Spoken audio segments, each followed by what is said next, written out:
So you've decided to become a radio ham? Let's see if I can help you to show you what it involves in 2025. How do you get to be a radio amateur? Let me first congratulate you with a very smart decision. Ham radio is truly a challenging but rewarding hobby, and as such it will offer you the opportunity to grow for the rest of your life. The process in South Africa is very similar to most other countries, and such South Africa utilizes an international standard called the HAREC, or the Harmonized Amateur Radio Examination Certificate. And our Class A license conforms to the CEPTTR 61-02 Annex 6. In short, that means that a license will be accepted in most countries who also subscribe to the same. This fact will usually allow you to apply for a guest or a reciprocal license to the country that subscribed to this without anything else but a payment or a fee. In some cases, like the USA, you can actually operate with your South African license. There's some rules to it, but yes, you don't need to apply for a special situation. Now that's enough background. Let's cut to the meat. The easiest way to do this is to go onto the internet with your favorite browser, preferably on a PC, but it will probably work on your phone as well. And for the sake of ease, the PC is a little bit easier. Now in South Africa, and I'll start with this, but I'll show you a few other countries as well, you can go to the website of the South African Radio League. It's called www.sarl.org.za, and it will bring you to a homepage of the South African Radio League that will look more or less like this. This page shows you what amateur radio is all about in South Africa. And by the way, next year the South African Radio League will celebrate its 100th anniversary. Now, once you are on this page, you can go to the left-hand side and you will see an option there which says licensing with a little plus sign next to it. And this option will open a drop down below, and in this drop down you will find licensing general, which will take you to information about ICASA, the Independent Communications Authority of South Africa. But below that there's the radio amateur examination. Below that there is the RAE courses that are offered, and also some other regulatory documents. So let's go to the radio amateur examination and we'll see what is available there. Now let me just get this on the screen. Now as you look at this page, you will first of all see that there's an online registration possible. And for this exam in South Africa, you have two opportunities every year to write those examinations. The first exam is on the 10th of May 2025. The examination registrations for the 10th of May sitting opens on the 24th of January and will close on the 18th of April. The second opportunity is on the 18th of October 2025, and those registrations will open on the 1st of July, and the closing date is the 15th or the 19th of September. No late registrations will be accepted, please note. Candidates should go to the following address to register for the RAE. Now hold on, don't jump the gun. If you previously registered and wish to enter for an exam, please use your original username and password to log in and update your information for the current exam session. And that is basically it. Now, the exam in South Africa has basically two levels. The first level, Class A licenses, is the open license or equivalent to the US license, which is the extra. There's no equivalent to the general, and then there is something that might be equivalent to the tech license in the US, but that is the Class B license. And let me elaborate a little bit. The Class A license will offer you complete access to all the amateur bands that are legal in South Africa. The Class B license will have restrictions on the power that you may use. It will also have restrictions on which bands you are allowed to operate in. And lastly, there's also an age limit for this license. This is more geared towards younger people below the age of 25, and the latest age that you can sit for this exam is at 20 years of age. The whole idea is to expose you to the hobby, and then once you reach the age, or before you reach the age of 25, you then upgrade by writing the other part of the exam to pass the Class A exam. The big difference here is eventually the call sign that you will get. Class A users or Class A licenses will have a Zulu Sierra or ZS or a ZR Zulu Romeo license. Class B licenses, the restricted one, will have a Zulu Uniform or ZU license. Then you also have to remember that South Africa has 6 call sign zones in the mainland, and there are a few external ones like a call sign zone for Antarctica and also a call sign zone for those islands that are under South Africa's control. Now, once you register, you will have to supply a suggested call sign, and I'll show you in a short while how you do that. This is particular to South Africa. The other countries are a little bit different. Then the next situation is you will also have to select an exam center where you want to write your exam. So let's start with the exam center, and once you are on this page, you can go to the left hand side, and there is a link to show you where all the exam centers are. Once you follow that link, you will get the list of the exam centers and also the person responsible for those exam centers. Now you will see in most major cities and some smaller places there are exam centers. Now I am based in Pretoria, and our club is one of the exam centers, and Richard Kia ZSS Uniform Kilo is the main invigilator, chief invigilator for our exam center. Now if you make your decision on where you want to make your exam, you can then go back, and now you need to determine what call sign you would like to use as a suggested call sign. So let's go to home page. On the home page of the SARL, there's an opportunity to look up call signs. So as you go to this page, you can then see if the call sign that you intend to be using is available or not.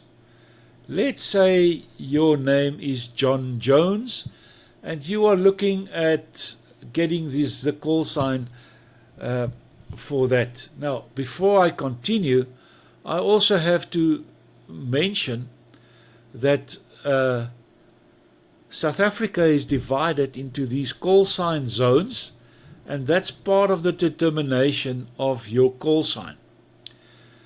The first 2 letters, ZS or ZR or ZU, determines your class of license.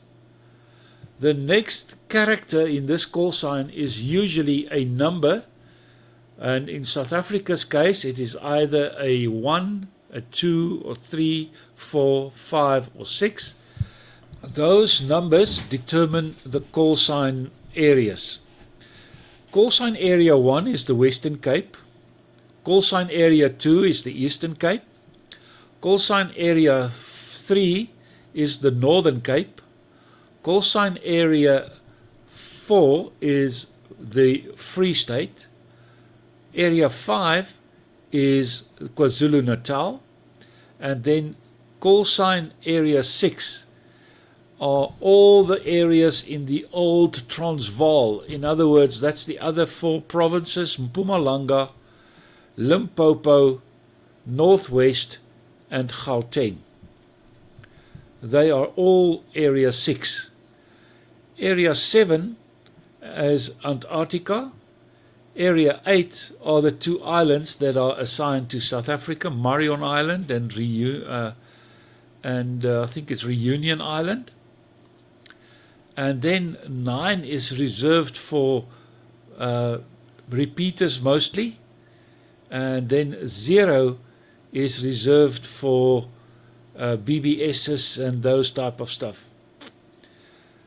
So that's basically your call sign. So let's say John Jones wants to be in Area 1 and he wants to use his initials JJ as his call sign. Let's see if that call sign is available. It will come back in a short while. Oh, there is a Johannes Jacobus Johnson who is already. So John Jones will not be able to use JJ. So let's see. ZS1JO.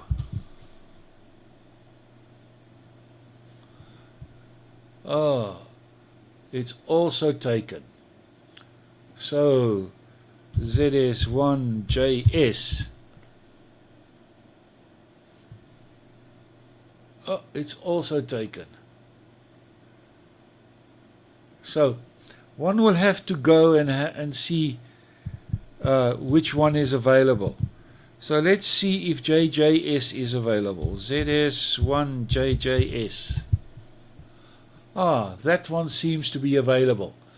So that could be the first option to write down, to remember when you complete your application. Now we can go and search for another one. Let's see if ZR1JJ is available. Ah, it appears that that one is also available, so you can use that as well. You can even see if ZS1J is available. Sorry, let me type it in.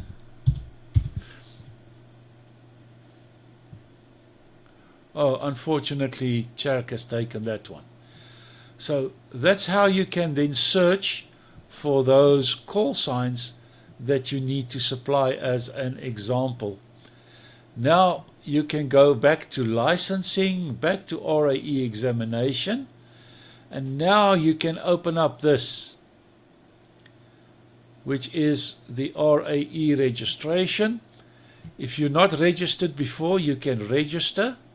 And once you register, there's an option for you to complete this form in order to register for the radio ham examination next year. Now remember, this registration only opens on the 24th or thereabout in January. Before that, you won't be able to register. So just keep that in mind. And after the 18th of April, you will only be able to register on the 1st of July for the next sitting. So that is 2025 amateur radio in South Africa. Now you might say, well, I'm not from South Africa. I want to see other countries. I want to be, I'm in the US. Well, the process in the US is not that much different, but you can then go to the website of the American Radio Relay League, www.arrl.org. And once you're there, you'll see that at the top there's licensing and education and training. If you go to that page, it will literally guide you. Be a radio amateur, what are the training sessions, what is the info and exam forms and stuff. You can literally follow the process on their page as they have it there. If you are a British guy, you can go to www.rsgb.org.uk,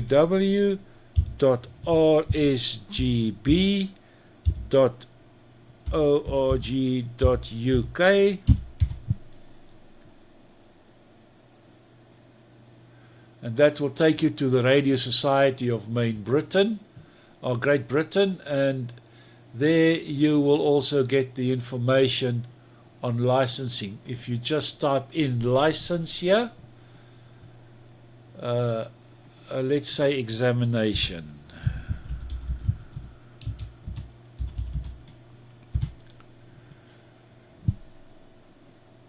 and there you have,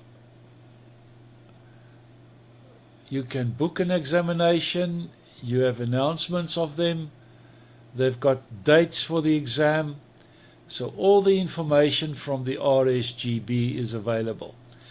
Now, if you're in Europe and you want to complete your exam in English, I strongly suggest you do it with the Radio Society of Great Britain. You will then be issued with your HAREC, your examination certificate that is accepted all over Europe. And that examination document you can then use to apply for a license in the country where you might be. For instance, the Netherlands only accept exams in their country to be taken in Dutch. Some other countries also only accept the exams to be taken in the local major language. If you look at countries like New Zealand or Australia, you can just search for radio amateur in New Zealand or radio amateur in New Zealand, and you will get the links for everything in those countries. I hope that you will find this information helpful, and also trust that you will study diligently for your exam, that you will be able to complete your radio ham license examination, and that we will hear your voice on the radio soon. Just remember, in South Africa, there's another caveat. The South African regulations require that you do an assessment to be a competent operator by assessors appointed by the South African Radio League in conjunction with ICASA. Now, those assessors are usually involved in the local clubs, and that will usually assist you to be a competent operator. It's not really a test, but there is a test involved, but it is more an opportunity to get comfortable with the radio. Let me quickly just show you how you go about that. It's again under licensing, RAE.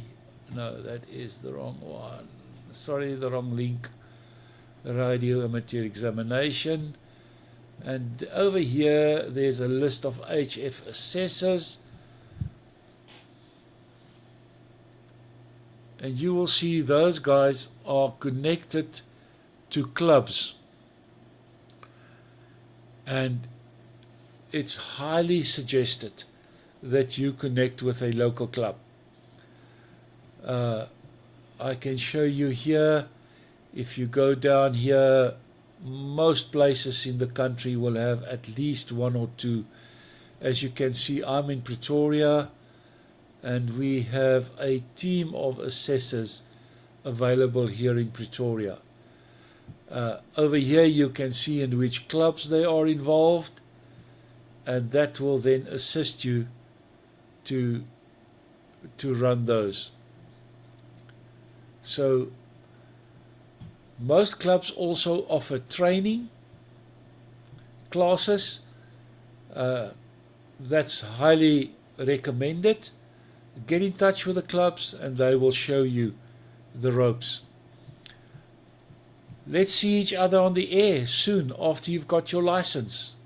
Cheers.